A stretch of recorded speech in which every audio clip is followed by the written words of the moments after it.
సోదరుడు నారాయణమూర్తికి చూస్తున్నట్లేదు. అత్యంత ప్రియమైన సోదరుడు కాదండి, అత్యంత ప్రియమైన సోదరుడు అంటున్నారు. సోదరుడు ఆవేదన కూడా మీరు పట్టించుకోవాలి కదా.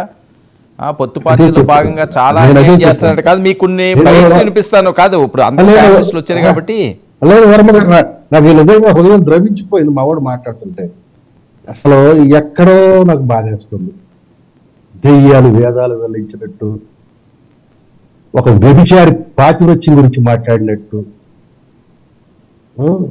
ఒక నియంత ఒక ఫ్యాక్షనిస్టు ప్రజాస్వామ్యం గురించి పిలుపునిస్తున్నట్టు నిజంగా హృదయం ద్రవించిపోయింది.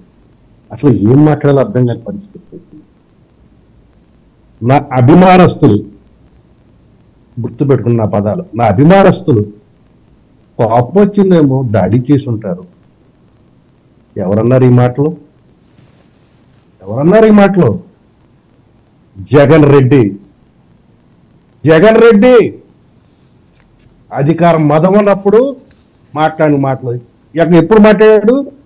తెలుగుదేశం కేంద్ర కార్యాలయం మీద మంగళగిరిలో దాడి జరిగినప్పుడు ఏమంటే మాట్లాడాడు కూడా ఈ తరుణంలో మాట్లాడుకోవాలి.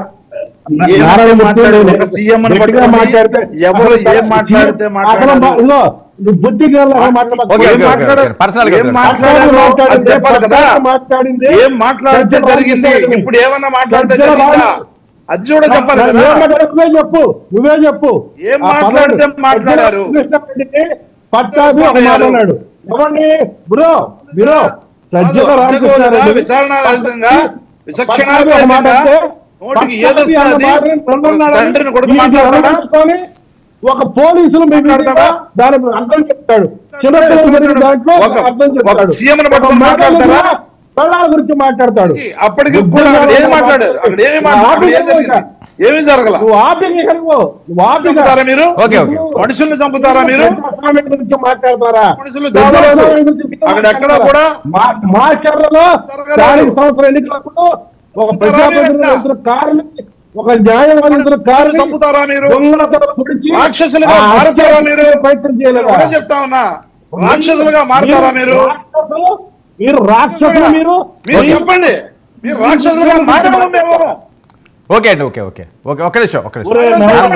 నారాయణమూర్తి, నేను గట్టిగా మాట్లాడితే మా ఇష్టం, మేము చంపుతాం.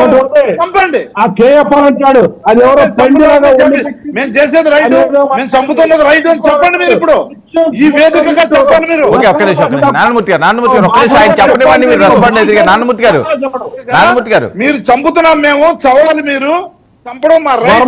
చంపడానికి వచ్చాము. డిబేట్ కంటిన్యూ చేసుకుంటారా?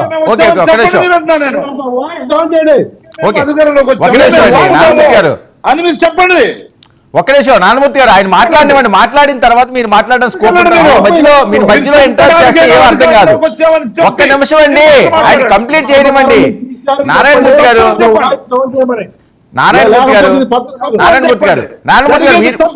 ఓకే వినండి. నారాయణమూర్తి గారు, మీరు మాట్లాడినంత సేపు వాళ్ళు ఒక్క మాట కూడా మాట్లాడలేదు. మీకే నేను సమయం ఎక్కువ ఇస్తాను. మీ అందరికీ మీరే మాట్లాడేది, ఎందుకంటే ముగ్గురికి మీరు సమాధానం చెప్పాలి. ఎందుకంటే ప్రతిపక్షంలో ఉన్నారు కాబట్టి ఈసారి అధికార పక్షంలో ఉన్నప్పుడు మీకు అదే ముగ్గురు చెప్పాల్సి వచ్చింది. ఇప్పుడు ప్రతిపక్షంలో ఉన్నా మళ్ళీ ముగ్గురికే చెప్పాల్సిన అవసరం వచ్చింది. కాబట్టి ఒక్క నిమిషం మీరు వెయిట్ చేయండి. మీరు ఇంటరప్ట్ చేసుకుంటే మీ వాయిస్ బయటికి రాదు. ప్లీజ్, నేను ఇస్తాను మీకు అవకాశం. ముందు ఫస్ట్ మీకే ఇచ్చాను కదా.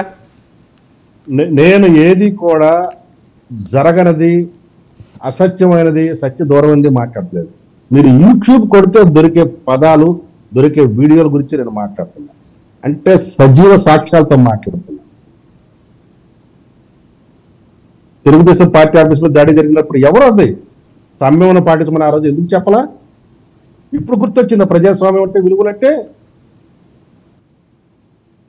సుధాకర్ డాక్టర్ ఏమడిగాడు? నోటికి మాస్క్ అడిగాడు కరోనా టైంలో, పీక్ కరోనా టైంలో.